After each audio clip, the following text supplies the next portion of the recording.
मार्गशीर्ष पौर्णिमा.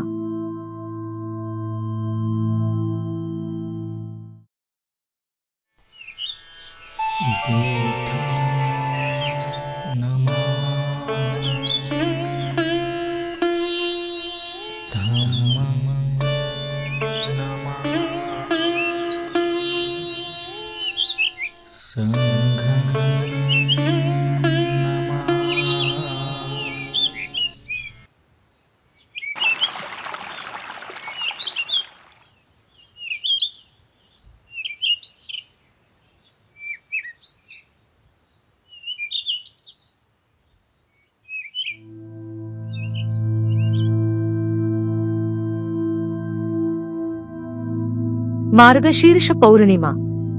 मार्गशीर्ष पौर्णिमा पाली भाषेत मागशीर मासो म्हणतात. ही पौर्णिमा साधारणत डिसेंबर महिन्यात येते. या पौर्णिमेला भगवान बुद्धाच्या जीवनातील ज्या घटना घडल्या त्या अशा. 1. राजा बिंबिसाराची प्रथम भेट. सिद्धार्थ गौतमाने कपिलवस्तू सोडल्यावर तो मगध देशाची राजधानी राजगृह येथे आला. राजा बिंबिसार तेथे राज्य करीत होता.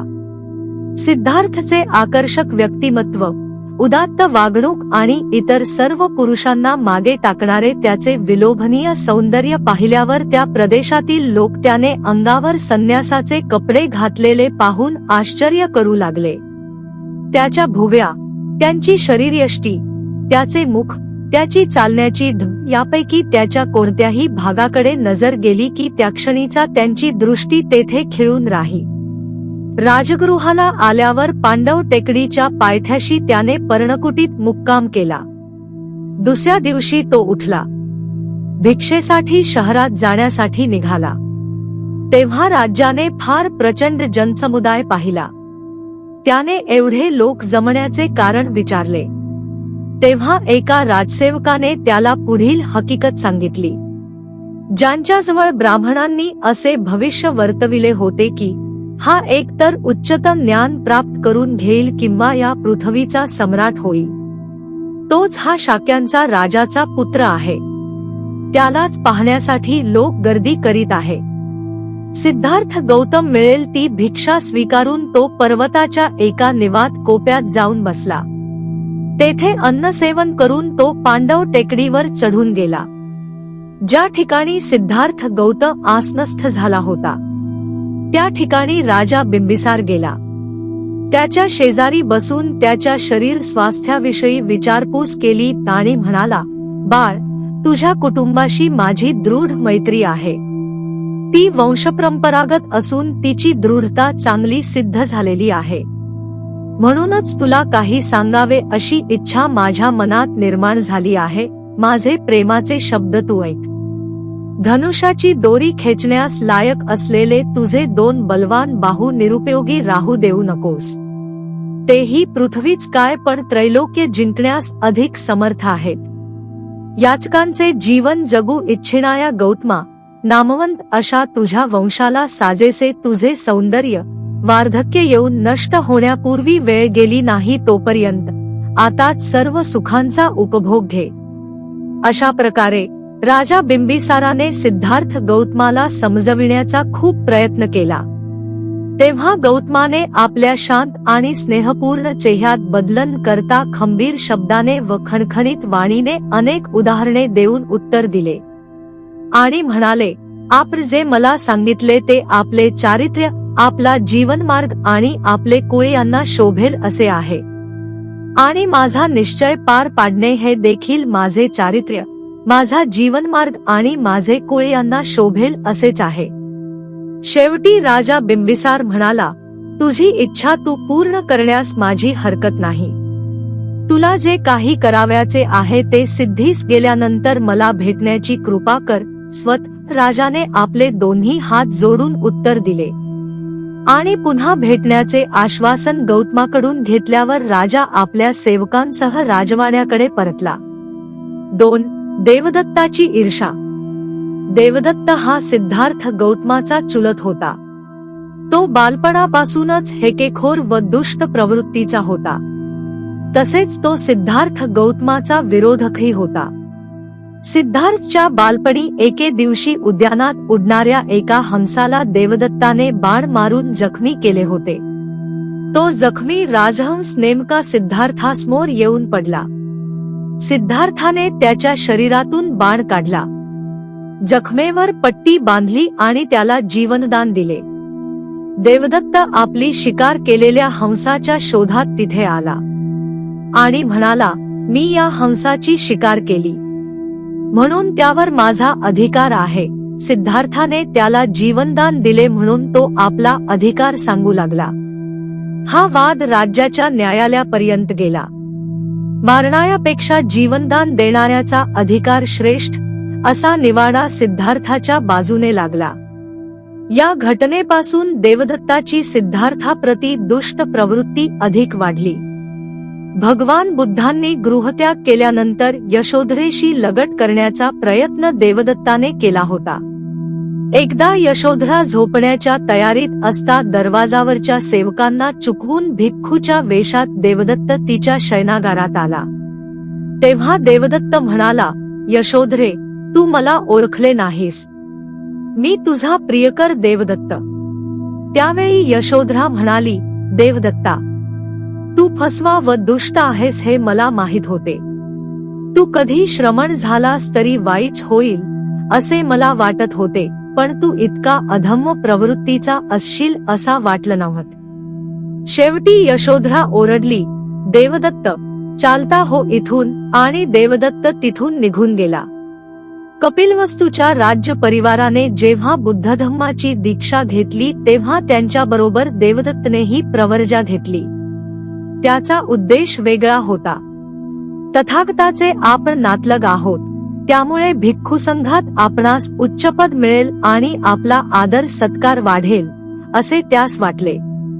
परंतु आपल्याला संघप्रमुख करता सारीपुत्त आणि मोग्गलान यांना ते स्थान दिले याबद्दल देवदत्ताचा भगवान बुद्धांवर रोष होता.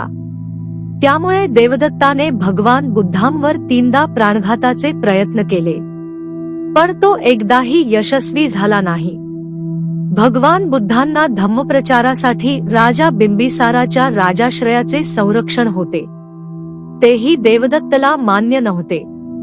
त्याने आपली दृष्ट बुद्धी वापरून राजा बिंबिसार आणि पुत्र अजातशत्रू यांच्यात फूट पाडली. अजातशत्रू मगध राज्याचा सम्राट झाल्यानंतर तथागताच्या जागी आपण विराजमान व्हावे ही अभिलाषा देवदत्ताच्या मनात पल्लवित होऊ लागली. भगवान बुद्धालाच आता संपविले पाहिजे हे षड्यंत्र त्याच्या डोक्यावर स्वार झाले. त्याने काही मारेकरी तथागतांची हत्या करण्यासाठी पाठविले होते, परंतु ते हत्यारे भगवान बुद्धाचे अनुयायी बनले आणि देवदत्ताचा प्रयत्न निष्फळ झाला. एकदा भगवान बुद्ध क्रूरकूट पर्वताच्या खालच्या मैदानात प्रात-काळी मोकळ्या हवेत फिरत होते. तेव्हा देवदत्त 14 ते 15 फूट उंचीच्या पर्वत कडेवर चढला आणि भगवान बुद्धाचा निशाणा साधून एक मोठा दगड लोटून दिला. पण तो दगड एका दुसऱ्या दगडाशी करावला आणि तिथल्या तिथे थांबला. त्यापैकी एक तुकडा तथागताच्या पायाला लागला व पायास जखम झाली. ती जखम जीवकाने औषधोपचार करून बरी केली. देवदत्ताने तथागतांना मारण्याचे षड्यंत्र मात्र थांबले नाही. त्याने नवीन प्रयत्न केला. एकदा राजगृहात नालागिरी नावाचा एक क्रूर नरघातक हत्ती होता. देवदत्त राजगृहातील हत्तीच्या तबेल्यात गेला. तेथील रक्षकांना म्हणाला, माझ्या मित्रांनो, जेव्हा श्रमण गौतम ह्या सडकेवर येतील तेव्हा नालागिरीला मुक्त करा आणि सडकेवर जाऊ द्या. अशा प्रकारे अजातशत्रू गजशाळेतील नालागिरी नावाचा हत्ती तथागताच्या दिशेने सोडला. तो हत्ती उग्र रूप धारण करून तथागताच्या दिशेने धावला. तथागतांना पाहताच त्याचे उग्र रूप शांत झाले. तो तथागतापुढे थांबला आणि तथागतांना प्रणाम केला. ही सर्व प्रक्रिया तेथे जमलेल्या लोकांनी पाहिली. सर्वांनी भगवान बुद्धाचा जय जयकार केला. तो दिवस मार्गशीर्ष पौर्णिमेचा होता. भगवान बुद्धाला मारण्याचे देवदत्ताचे मनसुबे उघडकीस आले. त्यामुळे अजातशत्रूनेही त्याच्याशी भेटीगाठी नाकारल्या. अजातशत्रूकडून मिळालेली नजराणे फार काळ टिकू शकले नाहीत. नालागिरी प्रकरणानंतर देवदत्ताचा प्रभाव संपूर्ण नष्ट झाला होता. आपल्या दुष्ट कृत्याने अप्रिय झाल्यामुळे देवदत्त मगध देश सोडून कोशल देशात गेला. राजा प्रसेनजितही त्याला तुच्छतेने वागवत होता. भगवंताचा निवास श्रावस्तीच्या जेतवनात आहे असे समजताच देवदत्त श्रावस्तीच्या वाटेने भगवंतांना क्षमा मागण्यासाठी निघाला, परंतु रस्त्यातच त्याचा अंत झाला. 3. संघमित्राचा श्रीलंकेत प्रवेश.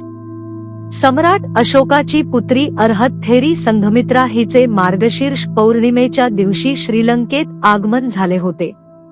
ज्या सौम्य शीतल बोधिवृक्षाखाली सिद्धार्थ गौतमाला संबोधी प्राप्त झाली होती, त्या पवित्र बोधिवृक्षाची शाखा, इतर बरेच धार्मिक साहित्य व सहकारी घेऊन संघमित्रा थेरी हिने श्रीलंकेत प्रवेश केला होता.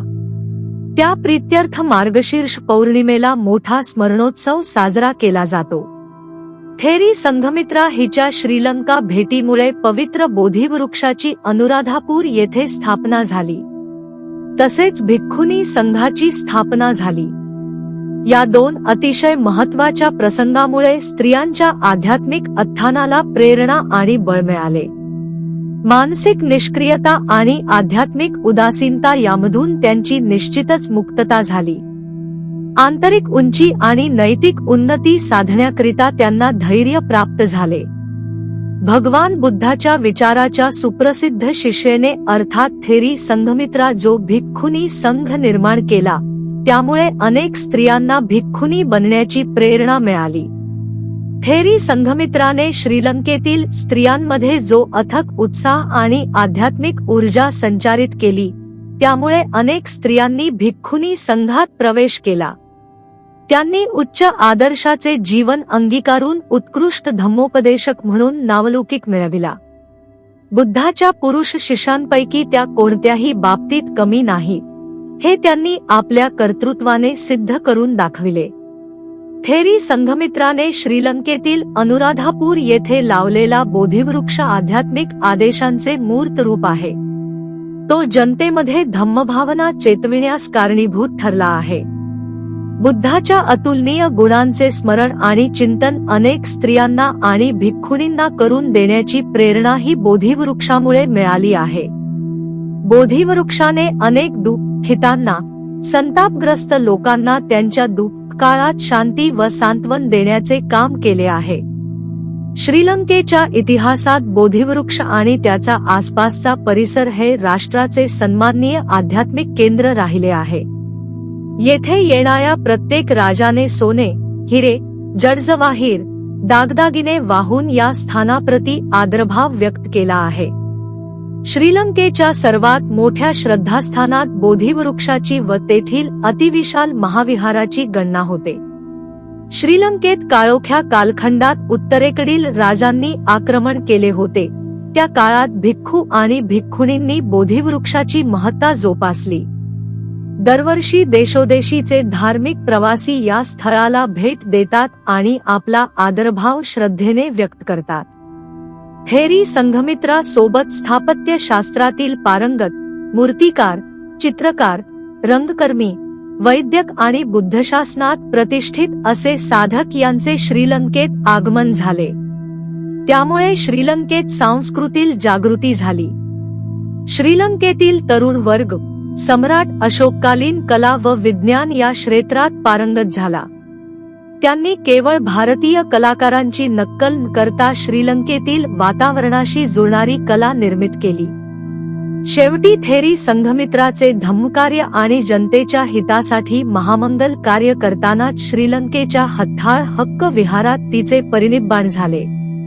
सम्राट अशोकाने ज्या पद्धतीने भारतात बुद्धशासन प्रत्यक्षात आणले होते, त्याचीच पुनरावृत्ती श्रीलंकेच्या परिक्षेत्रात दिसेल. सर्व क्षेत्रात त्यांची प्रगतीची धडपड सुरू आहे. यामागची प्रेरणा थेरी संघमित्रा आणि तिने अनुराधापूर येथे लावलेला बोधिवृक्ष आहे. मार्गशीर्ष महिन्याच्या पवित्र पौर्णिमेला थेरी संघमित्रा हिचे स्मरण केले जाते. भवतु सब मंगलम। साधु साधु साधु साधु साधु साधु।